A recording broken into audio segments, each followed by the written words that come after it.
Hello everybody! Welcome to a new Sunday Funday over an old movie because we want to go see Hustlers.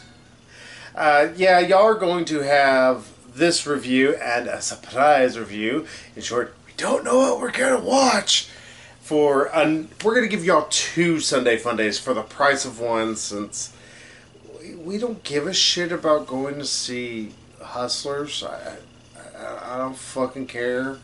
Megan doesn't fucking care, and at best we're gonna probably go, that was a movie we watched this year, and just after the torrent of just bad movie after bad movie after bad movie, we wanted to watch something a little different, so Rocketman. All this ridiculous paraphernalia. People don't pay to see Reg White. They pay to see Elton John. Sorry. I know.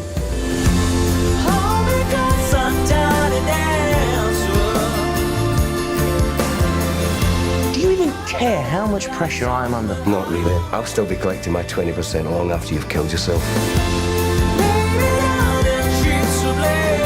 Maybe I should have tried to be more ordinary. You were never ordinary.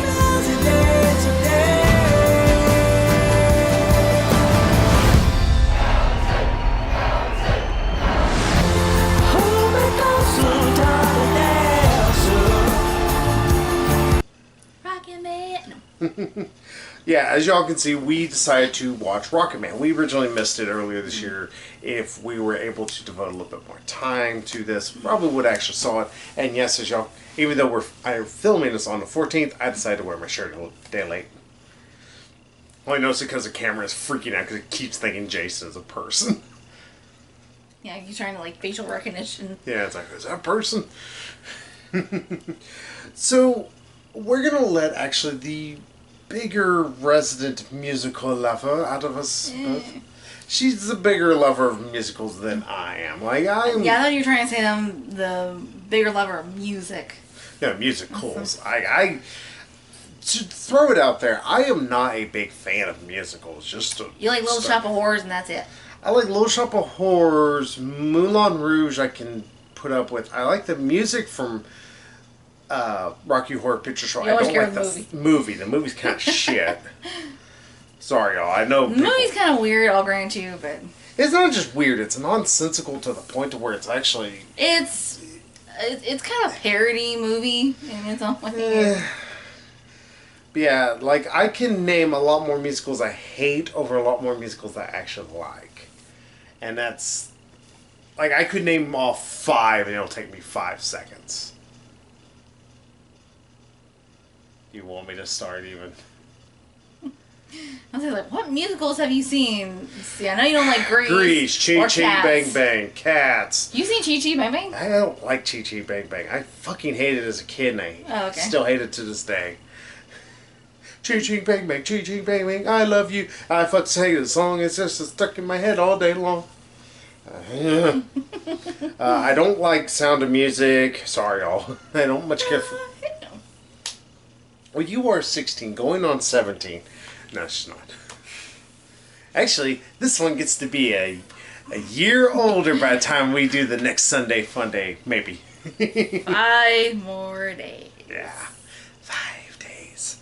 But hey, I am detracting. Way off topic. We need to talk about. We're gonna let this beautiful person here talk about her view on it, since she more enjoys musicals than moi. Well, I grew up on musicals. My mom showed me Hello Dolly, My Fair Lady, Cats, and all that stuff when I was a kid. I'm glad you like them. I fucking hate those movies so much. I just don't like musicals, y'all. I really don't. People just bursting in the song. Okay, where do I start? How do we get this, into reality? Why? This is why you need to watch the movie Stage Fright. It is a musical slasher. And as stupid as that sounds, the funniest part, and I've watched the first 15 minutes, I've laughed my ass off the entire time. It's meant to be tongue-in-cheek and very funny. Because it says all this is based on a true story, including the dancing and singing parts. It's alright, damn it. Alright, fucking movie. This is where we're gonna go. This is funny already. So that was a good joke.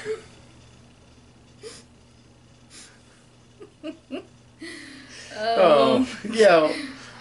So, what did you think about this in comparison to many other musicals and also, I guess you could call it a biography on a musician, a very famous musician. This, of course, being based around Elton John.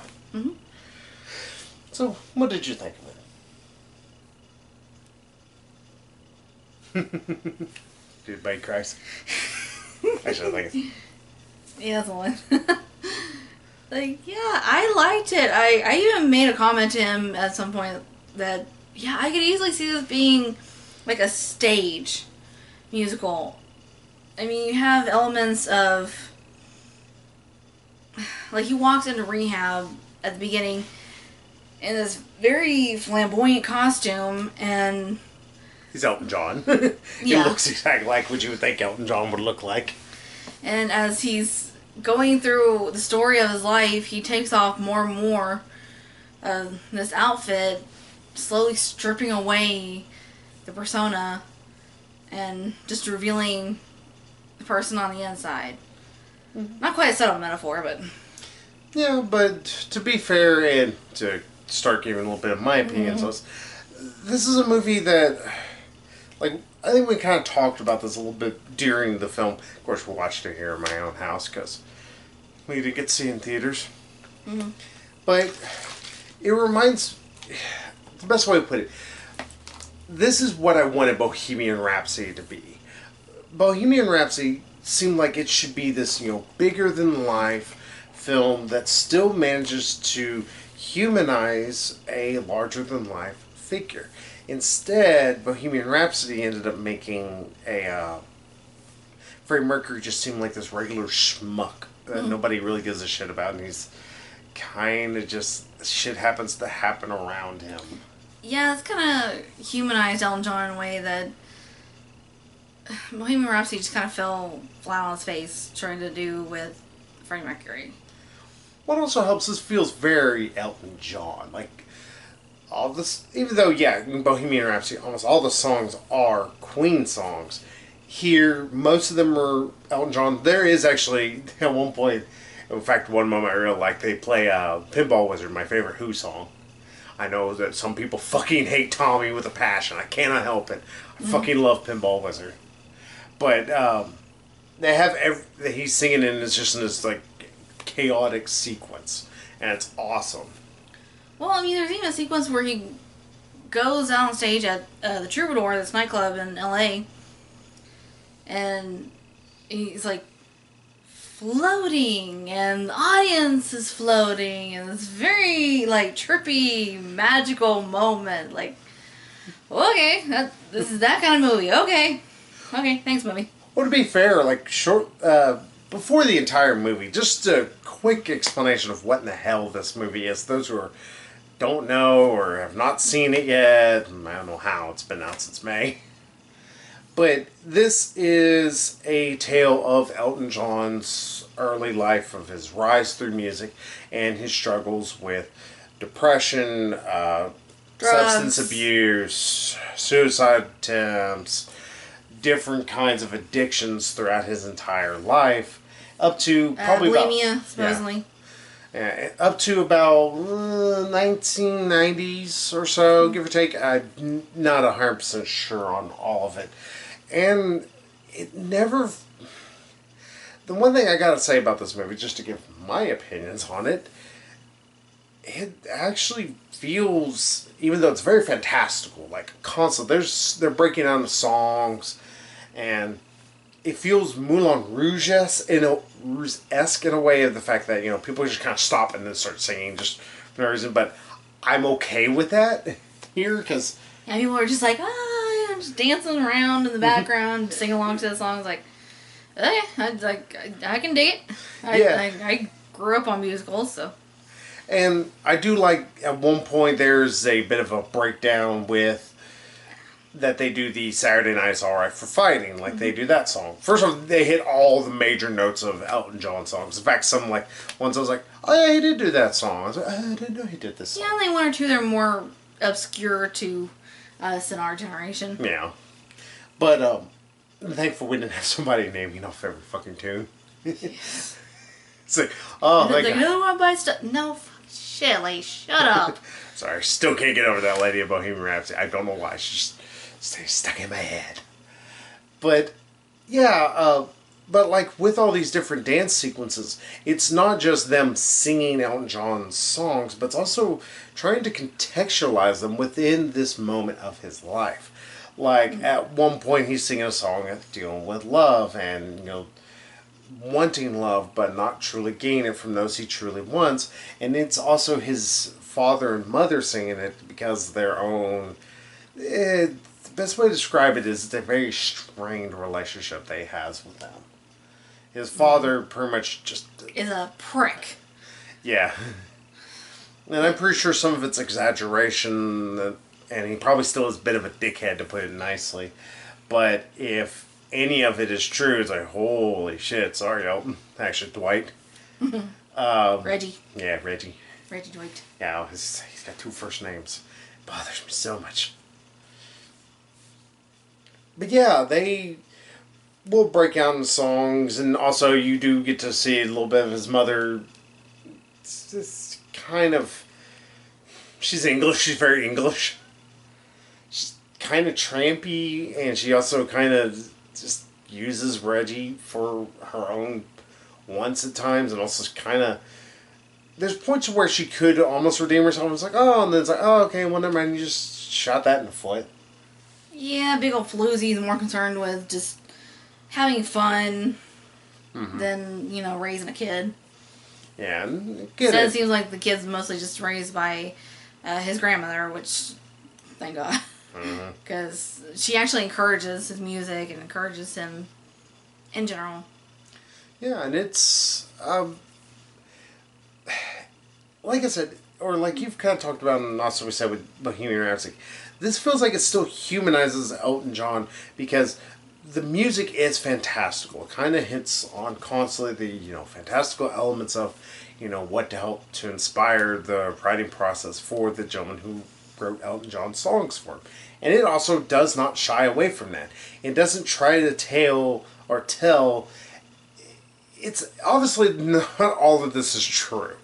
There are a lot of elements to it that are true. It's obviously based on his life, but I'm pretty sure Elton didn't have a sing-along to Benny and the Jets in a disco nightclub while having a giant orgy with a bunch of people. Sure, Elton might have a few stories for us, but I'm pretty sure that's not going to be one of them. Yeah, it's really just obviously to get across the idea of like sex, drugs, rock and roll, excess, just that, you know, 70s, 80s vibe of, you know, hey, party, man. I'd say 60s, 70s. I think that part takes place like It's, 70s or maybe early 80s. yeah, it's late 70s or so, but like that's when Elton kind of got famous, like late 60s, early 70s. They didn't really blow up in there in the 70s. But yeah, I'm saying like embodies like that time in his life. yeah. But like I said, it's like the musical numbers, I will give them this much because it's one of my biggest issues always with many different musical numbers throughout films. Like, you have to get good singers and good performers. Like, if you're going to have dancing numbers, one of my issues with like West Side Story, I hate that the dancing is the main focus to the point to where the story is not just simplistic, but it's almost secondary to everything. I was saying, you know, like the dance fighting. The dance fighting is really, really fucking lame. I know people really like it, but it's like, it looks like dance choreography, and it never feels like... Oh, there was a movie that did something sort of like that. That did it a lot better, and I can't think of what it's called. Like, there was a movie that had, like... Best way to put it, like, you could make Star Wars. You could put that to music. You could make that musical, almost. Just the... swinging the lightsabers. Well, I should say the prequel series, not the original series. Unfortunately, I like the originals, but still. But, it's almost this dance, this swords of dance, if you want to put it. And, but it still feels like these are people trying to kill each other. West Side Story, it looks like stage performers. Here, to get back on my original point, here, with it being performers, it's okay. But, where I was trying to go with this, you also need to be able to have singers. That is a issue I had with the new Lion King and parts with the Aladdin film. Not as much with Aladdin as I did with Lion King. Lion King just straight up had really, really, really bad singers. Like 95% of them were terrible. And just Be prepared. I was like, I'm it's so bored.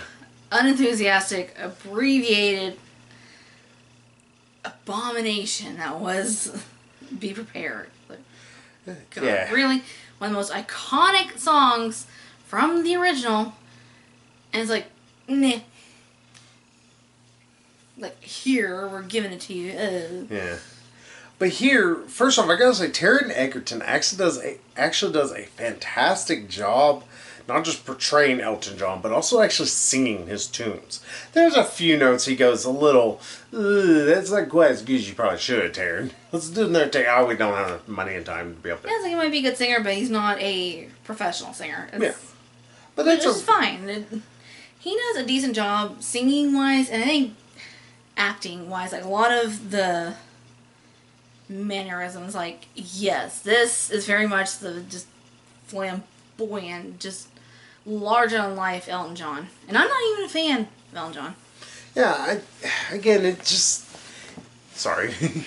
But again, it brings up the comparisons that this has with Bohemian Rhapsody in my mind. First off, Bohemian Rhapsody felt like this overtly subdued film to the point to where that wasn't Freddie Mercury we were watching. It was just Rami Malek trying to get a fucking Oscar. And y'all gave it to him because y'all fucking idiots. Yeah, I think they were just... In Bohemian Rhapsody, they were trying to... It's like... Honestly, like, oh, he's fabulous, darling. But they not, like, trying to give him a dignity.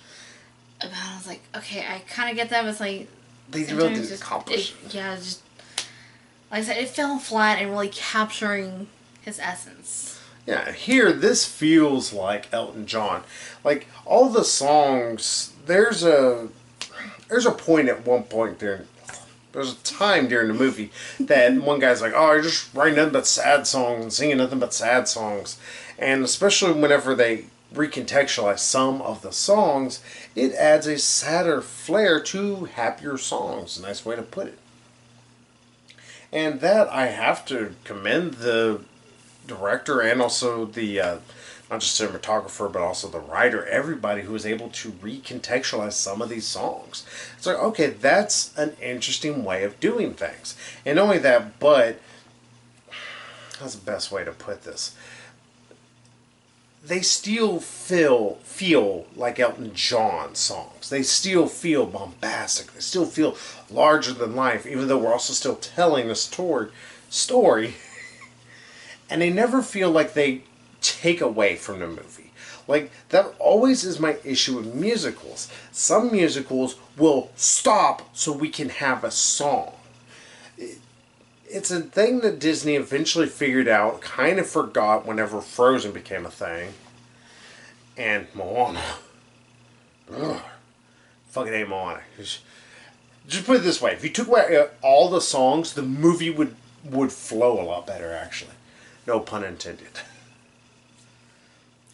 Fuck you. I love Moana. Don't listen to what he says. Moana's crap. He has no taste. I am marrying one of the most beautiful women in the world, so obviously I have the best taste there is. No, you're not. You're marrying me. Yeah, it's like that just goes to show your tastes are shit. You know nothing. I know everything. You're Jon Snow. You know nothing.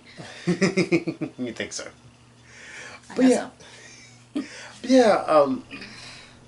Yeah, just to put it, I don't know how else to put it. Just like I said, there's a bombast to it, but there's still this subtlety, even though there isn't as subtle as some people would want to try and pretend it is.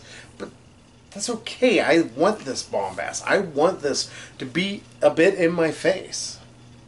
I'm fine with that. Yeah, there's very, like, humanist. I'm not sure that's the right word. Element. Humanistic? No, I'm not sure I'm using that word in the right context. Like, very humanist element to the whole bombast, like you're saying. There's a realism, if it can't be almost used that way. It's not bombast just for bombastic sake. So I'm full of not words today. Mm-hmm.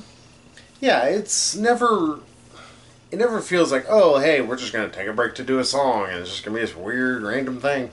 The song fits the mood of what's going on at the time. And that's the best thing I can say. Is like the movie never feels like it detracts with any of the songs. It doesn't feel like too many of the actors are really bad. Like the worst one I could maybe say is the guy who plays Bernie. Even then, he's not bad. He's just he's a little bland at times. This is his biggest sin. But to be fair, Bernie's not the main person that this is supposed to be about. It's Elton John. Yeah. I say he does get across that he cares about Elton, and it's like okay, it's like what are you doing? It's like you need to take a step back and really look at your life and the people that you're surrounding yourself with. Yeah. Yeah, especially since they kind of hint that Elton has a bit of an abusive relationship with his manager, who he originally had a sexual relationship with. If that's true, I don't know. Yeah, a lot of times like we can't really verify. We're not really, diehard fans. Like okay, this happened this way. It's like no, we'd have to look it up. And Though I do like that they even touched on Elton's his marriage to a woman actually during the 80s. Like, okay, hey, y'all actually touched on something that's kind of a bit of a big deal. Like, what I fucking hated about Bohemian Rhapsody so much. I hate to rail and talk about something else. But again, it's like, you have a movie that completely ignores a major part of Queen's discography, which is whenever they fucking wrote the entire Flash Gordon soundtrack and the Highlander soundtrack for the most part. no, instead we have the entire Live Aid concert recreated. It's like Yeah, and even it's like A for effort was like I can just go on YouTube and watch it. yeah, not only that, but also a lot of the facts about it were completely distorted to try and paint Freddie Fit the Mercury. narrative. Yeah, and it ends up, it's like, okay, well, that doesn't have anything to do with anything. Like this, if there is distorted facts, it doesn't ever feel like it's distorted, like, horribly. Like, again, to compare to Bohemian Rhapsody, Freddie Mercury's, like, evil lover he had was just that. He was just this guy he happened to be sleeping with who was mean and was taking advantage of Freddie and all this. Like, it's straight up, we know he's the bad guy. Here, they have that trope in a way, but it doesn't feel as on the nose as Bohemian Rhapsody. Straight up, we knew that the guy, once he showed up in Bohemian Rhapsody, was like, oh, he's the bad, evil lover. Yeah, he's the hanger-on just to be there just because he's famous. And it's like, yeah, here, this guy, it's not super gradual, but there's still a build up to his despicableness. yeah. And it's like, oh, okay, so you're actually trying to give some layers to it. He's still a despicable douchebag, and he doesn't really shy away from it, but at least it's more than just, twirly mustache, I'm evil. Yeah. So, I don't know.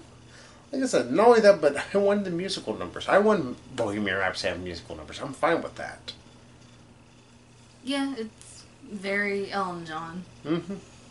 Just even his style, just right there, just captures the essence of who this man is. Yeah. Though, if I can give it a negative, if I'm going to be slightly negative, but even then it's more just a personal pet peeve, the movie's a little slow at points to get started. Like, for a bit I was like, alright, can we get up to Elton John? Like, you spend a bit with Reggie, and you're like, I feel sorry for this poor kid, but I want to see Elton John. Though I kind of get what they were doing, especially by the end of it. I'm like, okay, I get why. I still think maybe, just tighten this up just a little, just tighten. Yeah, I will say the kid who played Reggie Dwight as a little kid, I will say he was actually not bad. Both acting wise and singing wise. Like, okay, he's not horrible, he's not annoying. Casting director, you deserve a big bonus. Yeah. So, curious, what would you give this, though, as a final grade? Or is there more that you want to talk about? Rocketman, burning up the streets of Paramore. I don't know the right lines to this song. Sorry, yeah. We're so gonna get taken down regardless. At least they butchered it horribly. So what else do you want to say about Rocketman? Or is your score going to be all... I would say there's only so much praise we can heap on this. It's like, yeah, it's good. Anyone who hasn't already seen it by now, get it from Redbox or... Go out and buy it. Go get it. I was going to say, like, rent it on, like... I don't know what... You can rent it on the Xbox. You can rent it on anywhere right now. Yeah. The only people I think that are absolutely not going to like this are people who just don't like music, because this movie is chock full of it, and that is one of the things, again, that's the thing that Bohemian Rhapsody felt like it kind of stumbled and him-hawed on too much. Like, is this about the music, or is it about the artist? Like, well, the artist is their music as well as, they are their own persons. Like, that's what this movie feels like. Yeah, especially when personal events inspire the music. Yeah. Because I know a lot of artists, they use the music, or at least a lot of older artists, use the music as a bit of as therapy. Yeah, well, some new artists still do, especially rock artists. Hurt, there's... It's not as common nowadays as it is. Yeah. Well, like I was going to say, there's one band, they're called Hurt. They released a song called 10 Ton Brick. It's actually about a guy, or it's about the lead singer, his struggle with heroin addiction. Because 10 Ton Brick, speaking about his 10 Ton Brick being stuck to heroin and shit. But yeah, there's other different artists that have done shit like that before. It's more common in rock than it is pop, unfortunately, because pop is just, it has to be something that's genuine, or the masses can indulge in it. And that's part of the issue nowadays. Nobody really wants to hear, like, Taylor Swift talk about, a very, what's the best way to put it? Like, go into details really about, like, what is she going through? Like, what problems is she dealing with beyond, her boy issues? Because honestly, it'd be more interesting if Taylor talked about how much coke she constantly does. I would say, no, like, if she had ever thought about suicide or attempted suicide, like, no one would want to hear about it. Instead, they want to hear about her boy troubles and girl drama and it's like all this bullshit that really does not overall matter. Yeah, that's actually kind of the sad state of affairs on how people view music. Mm-hmm. But hey, at least this... And also if it's catchy. Yeah. We can also thank stuff like Old Town Road for that. Old Town Road proves you get catchy enough tune. Doesn't matter if your lyrics are kind of crap. I like Old Town Road, y'all. Lyrics dumb. It doesn't matter if you like the song or not. It will get stuck in your head. Mm-hmm. Especially when someone forces it upon you. Yeah, if you don't like music, you're probably not going to like Rocketman, I would say. But if... And also I can see some very conservative people not enjoying this. People yeah, fuck them. They're jumping in lava. Yeah, people who are like scandalized by drug use in movies, or two men kissing and imply that they're gonna have sex. Like, it pretty much really all but shows a dick going inside of a butt. Yeah, I mean, it's like they're like making out and like taking off their clothes, like, oh yeah, let's do this. And It's like, hey, at least y'all did a lot more than Bohemian Rhapsody did. Kudos. Y'all actually tried to make this movie feel hot and heavy whenever it's supposed to be. Yeah. Of course, it didn't. and depressing when it needs to be. It actually tried to pull in the heartstrings whenever it really needs to be. Unlike always with Bohemian Rhapsody, it always stayed the same mellow mood. It's like, thanks. At least Rocketman seems to have emotions. So, what would you give this, though, as a final score? It's hard to find the flaws in it, I think. And what flaws there are, like, I kind of don't care. So, yeah, I'm going to have to give it a perfect 10. I cannot give this a perfect 10, only because the best way to put it, I do think some of the stuff with him as a kid is a little tedious at times. It can drag just a little on the long side. Not terrible, but just not that. I'm like, movie, come on. And also, not Reggie, Bernie being just a little on the bland side. Never really gets above just being okay. But if that's the biggest flaws, it's still going to be easily a 9 in my eyes. It's still really damn good. There is a lot to love about this movie. It is probably one of the best musical films we've had in a few years, decade even. Have we had a good musical in any decent amount of time? Hairspray. Have we had a decent musical? I know you're not a big fan of musicals. I like good musicals. That's why I like them when they're good, not when they're shit. Because No, you don't, because you don't like Hella Dolly. that is proof that I have better taste. I don't like Chicago. I don't like Hella Dolly. I don't like Rock of Ages. The Okay, not Rock of- stage musical, the movie. Rock of Ages, I don't blame you with. Rock of Ages can suck my nuts. I recently learned, interestingly, that Alec Baldwin was kind of tricked into doing Rock of Ages. What is somebody telling Trump was going to be on stage and he was going to, it's like, you can make fun of him to his face. Now I saw his video the other day. Where it was like, he didn't want to do it. It was like, Yeah, fuck Alec Baldwin. Oh, but yeah, that's Rocketman for y'all. If you were curious about it and you haven't seen it, I would say go check it out. It's well worth your time. It's well worth the 2 hours that you're going to invest in. It's actually a really fun musical. That's also the best thing. And that's high praise coming from me. yeah, I will say that yes, it is a little slow, but I think overall in telling the story and getting across this narrative, it's like I really didn't mind. It's like I think it worked at points. That's all what Sunday Funday is about. Differing opinions, because we all know mine is right. Nah, just joking. If y'all have seen Rocketman, I'm about to say Rock of Ages. Please don't say if you've seen Rock of Ages. I feel really, really sorry for you. But if y'all have seen Rocketman and y'all love it, and show it some love with a comment down below. Or if you are curious about it, like I said, go check it out. Go watch it. It's well worth your time. It's well worth your money. Give it some love. Go buy it if you want to. If you want a new musical to add, because you're tired of all the same old bullshit that's come out and it all sucks ass anyway, throw this in there. You'll enjoy it. But hey, that's our Rocketman review, and who knows what's going to be next time. And we'll see what it might be. It might be a cartoon, it might be live action, who knows. But hey, we'll see y'all next time with another Sunday Funday. So till then, bye-bye everybody. Goodbye, Yellow Brick Road.